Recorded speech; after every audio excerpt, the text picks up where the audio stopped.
Assalamualaikum warahmatullahi wabarakatuh. Sebelumnya perkenalkan kami dari kelompok 4 kelas 11 MIPA 1 yang beranggotakan saya Trisna Setiawan.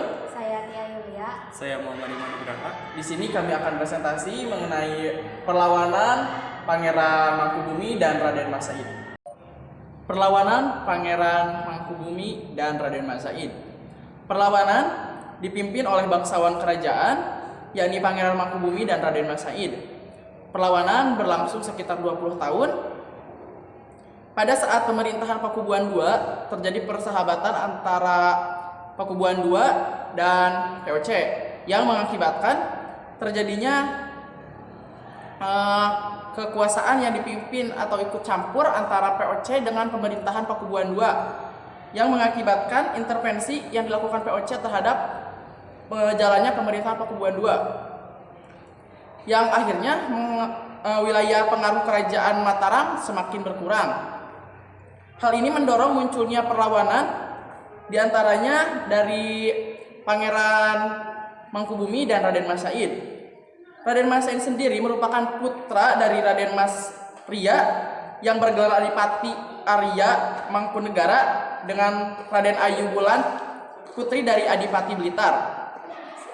Pada usia 14 tahun, Raden Mas Said sudah diangkat menjadi Gandek Kraton.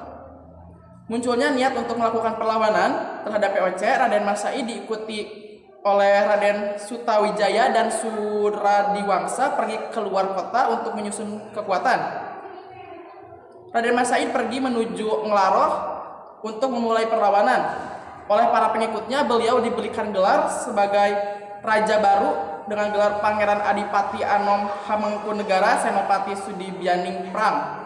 Beliau cukup kuat karena mendapatkan dukungan dari masyarakat sehingga menjadi ancaman serius bagi eksistensi Pakubuan II sebagai raja di Mataram. Mendengar adanya sayembara Pangeran Mangkubumi, adik dari Pakubuana II, ingin mencoba sekaligus menakar seberapa jauh komitmen dan kejujuran Pakubuana II. Pakubuana II berhasil memadamkan perlawanan Mas Said, tetapi ternyata Pakubuana II melakukan ingkar janji, sehingga terjadilah pertentangan antara Raja Pakubuana II dengan Pangeran Mangkubumi. Pada pertemuan terbuka di istana, Gubernur Jenderal Van Inhofe mengeluarkan kata-kata yang tidak pantas. Hal inilah yang sangat mengecewakan Pangeran Mangkubumi, segera meninggalkan istana dan mengadakan perlawanan terhadap VOC. Pada tahun 1749, dalam suasana perang yang sedang berlangsung di berbagai tempat, terdengar berita bahwa Pangeran Pakubuana II jatuh sakit. Dalam keadaan tersebut, Pakubuana II terpaksa menandatangani perjanjian dengan VOC pada tanggal 11 Desember 1749, yang dimana isi perjanjian tersebut sebagai berikut.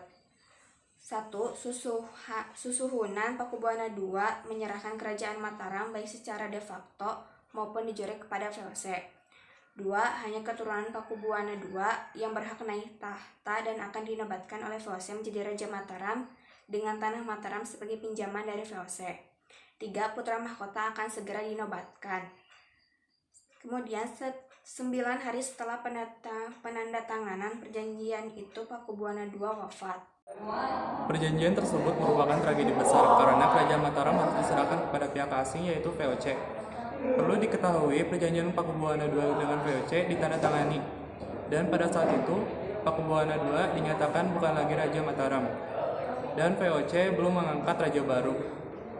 Dalam keadaan vakum ini, oleh para pengikutnya, Pangeran Mangkubumi diangkat menjadi raja dengan sebutan Sri Susuhunan. Kemenangan demi kemenangan diperoleh Pangeran Mangkubumi dan Mas Said pada tahun 1750. Van Hangendorp yang ditugaskan VOC untuk memadamkan perlawanan Mangkubumi dan Mas Said frustasi dan putus asa. Ia mengundurkan diri dan digantikan oleh Nicholas Terting. Begitu juga Van Inhofe selaku Gubernur Jenderal VOC digantikan oleh Jacob Mosel. Cara perundingan dipikirkan untuk mengakhiri perlawanan tersebut. Perang dan kekacauan itu menghabiskan dana yang besar. Sementara itu, perlawanan Pangeran Mangkubumi belum ada tanda-tanda berakhir. Oleh karena itu, penguasa VOC terus meminta Pangeran Mangkubumi untuk berunding dengan perantara Syekh Ibrahim. Akhirnya Pangeran Mangkubumi bersedia berunding. Dengan demikian, perlawanan Mangkubumi berakhir. Tercapailah perjanjian yang dikenal dengan Perjanjian Giyanti. Ditandatangani pada 13 Februari 1755 di Desa Giyanti. Isi pokoknya yaitu Kerajaan Mataram dibagi dua. Sebelah barat yaitu Yogyakarta diberikan pada Pangeran Mangkubumi berkuasa sebagai sultan dengan sebutan Sri Sultan Hamengkubuwana I. Sedangkan bagian timur Surakarta diberikan kepada Pakubuwana III dengan sebutan Kesultanan Surakarta. Nah, mungkin sekian presentasi dari kelompok kami. Mohon maaf apabila ada kesalahan. Wassalamualaikum warahmatullahi wabarakatuh.